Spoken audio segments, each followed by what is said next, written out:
Et avec le froid qui est de retour ces derniers jours, on évoque le plan de viabilité hivernale de la DIRNO, la direction interdépartementale des routes nord-ouest. Il est actif depuis le 13 novembre et jusqu'au 18 mars, soit pour une durée de 18 semaines. Et pour nous expliquer en quoi consiste ce plan de viabilité hivernale, je suis en ligne avec Benoît Hochekorn, le responsable pour la DIRNO du district Manche-Calvados. Bonjour à vous. Bonjour. Alors pour rappel, déjà, qu'est-ce que ce plan de viabilité hivernale et qu'est-ce qu'il implique ?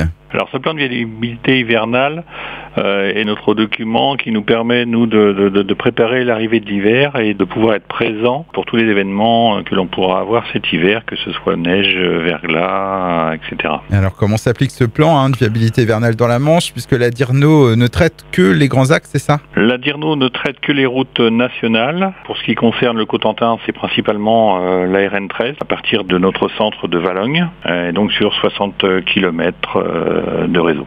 Et le reste du réseau est géré par le département et les communes, c'est ça ? Voilà, le reste du réseau, donc la majorité du réseau, je dirais, en nombre de kilomètres, est traité par le département de la Manche ou les communes et intercommunalités. Pour le district Manche et Calvados, quels sont les moyens dont vous avez à disposition ? Alors nous disposons d'une équipe de 18 personnes basée à Valognes. Sur ces 18 personnes, 24 heures sur 24, 7 jours sur 7, en période hivernale, nous avons 5 agents qui sont d'astreinte, donc qui sont capables d'intervenir 24 heures sur 24, 7 jours sur 7. Nous disposons également de 3 camions équipés de lames de déneigement et de saleuses. Et en cas de besoin, nous pouvons renforcer ces équipes, que ce soit par les équipes que l'on a sur Saint-Lô ou Bayeux, ou par du matériel également que l'on a aussi dans nos autres centres. Un stock de sel également ? Nous avons un stock de sel qui en ce moment est à hauteur de 200 tonnes. Alors 200 tonnes, il faut savoir que c'est normalement largement suffisant pour passer un hiver que je vais dire normal, puisque notre consommation moyenne de sel au cours de ces 3 dernières années était de 150 tonnes par hiver. Plusieurs types de traitements, ce que vous appelez le préventif et le curatif, c'est ça ? C'est bien ça. Alors le préventif, donc on a 2 types de préventifs. Nous, ce qu'on fait, c'est qu'on regarde les prévisions météo à 16h la veille. Et en fonction de ces prévisions météo, on intervient soit à partir de 20h, une fois que la circulation est passée, pour faire un traitement préventif et donc qui tiendra jusqu'au lendemain matin.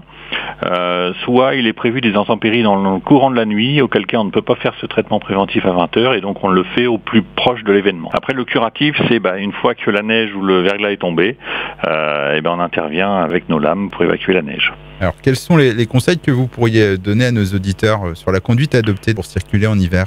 Alors pour circuler en hiver, déjà il faut avoir bien vérifié l'état de son véhicule et l'état de ses pneus, faire preuve d'une grande prudence sur les conditions météo. À partir du moment où on nous annonce du gel, notamment lorsque les chaussées sont un peu humides, il peut très bien y avoir des plaques de verglas non généralisées, mais pour autant tout aussi dangereuses.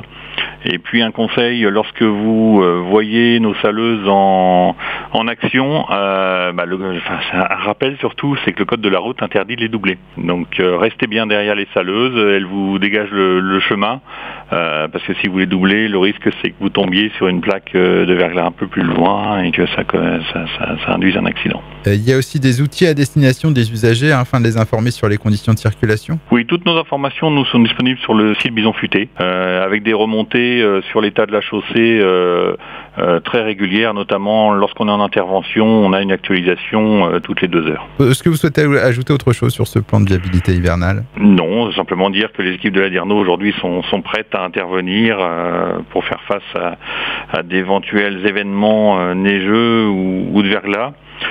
Mais que bien évidemment, si on a un événement comme 2013, il faudra faire preuve de patience.